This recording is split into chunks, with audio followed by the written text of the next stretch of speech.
The following is brought to you by TaskJet, the future of task management.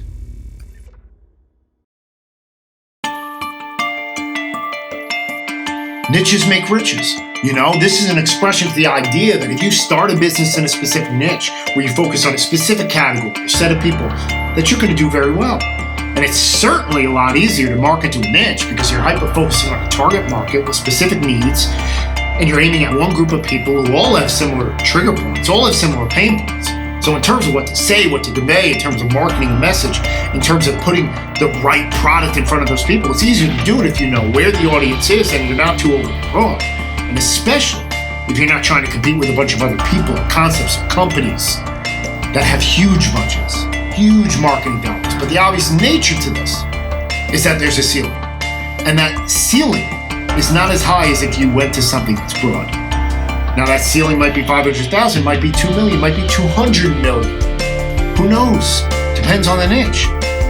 But the concept is, you're probably going to hit that ceiling or close to it for what your business can do or handle. And then you're going to have to make a decision. What's next? What are you going to pivot to? Because you're probably going to have to pivot to something else. Or worse, you're going to box yourself in. Because people make associations. When you try to do business, people are going to make associations and judgments based on those niches, based on your capabilities, and they're going to assess and determine whether you can venture out into a different area or not based on that track record. You know, we say, don't judge a book by its cover. If I don't judge a tiger for what it is, shame on me, okay? It's not some domesticated puppy. So it's important to make associations, distinctions in business. And the real threat of the niche approach is that you could box yourself in. So when you stay general, you leave more opportunity available for yourself. But the reality is that's harder to be skilled and to be viewed as an expert, especially if you're in multiple things, because typically you have to cross parameters and thresholds. Let's understand this. The universe is made of code and laws, and there's certain criteria for people to be drawn to us. People are drawn to experts in their field. Let's not mistake that. So they process and recognize it almost immediately. I mean, when you pick up the phone, you hear a salesman, saleswoman. I mean, you could tell immediately. They're emanating off an energy, and we don't articulate it this way, but we basically determine whether they cross this threshold or not, and whether we're comfortable with that, right? That's when we're going to transfer our energy. We really feel like they're an expert. Now, if you want to be a genius, because you feel like this is who you are in your soul, that you don't want to be boxed in, and you want to be good at several things, maybe different areas. You want to own a restaurant, you want to do tech. You theoretically need to cross thresholds in each of those spaces. To do that takes a long time. It doesn't mean that it can't be done, but it usually takes longer, and you usually have to be tough, you know, to manage it. Especially if you don't have a ton of resources, because let's face it, a lot of business is going to be all on you.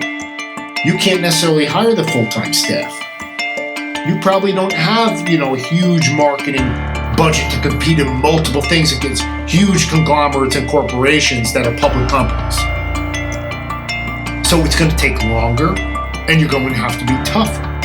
But if you want that for yourself, because that's who you are in your soul, you feel like that's the quest for the future self that you keep envisioning, then you need to keep pressing.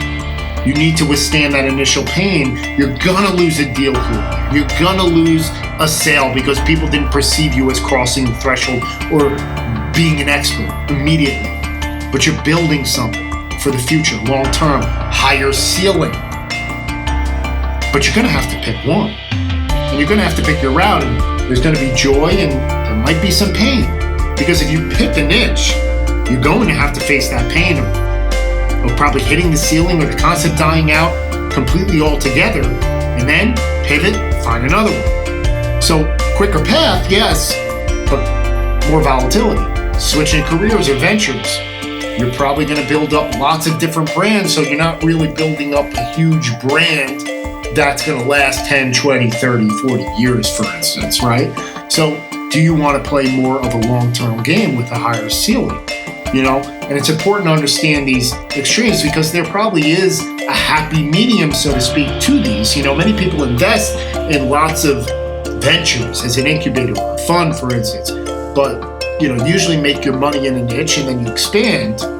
But the concept is most of these people didn't get stuck in a niche forever. That's an important concept to understand. They broke free and they became a generalist, but that is not an easy game necessarily to pivot fast like that and to be effective at it, because you're going to be introduced to ideas and concepts and industries that you probably have no idea what's going on in them. You're going to take some hits. Probably going to invest in things that you didn't study or research.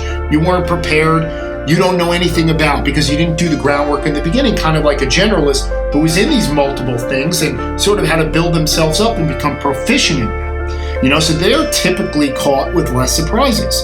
And if you market yourself as more of an abstract generalist, you're probably going to be delving into a lot more opportunities with people wanting to do business with you if you cross those parameters and thresholds like we talked about, because you aren't boxed in necessarily.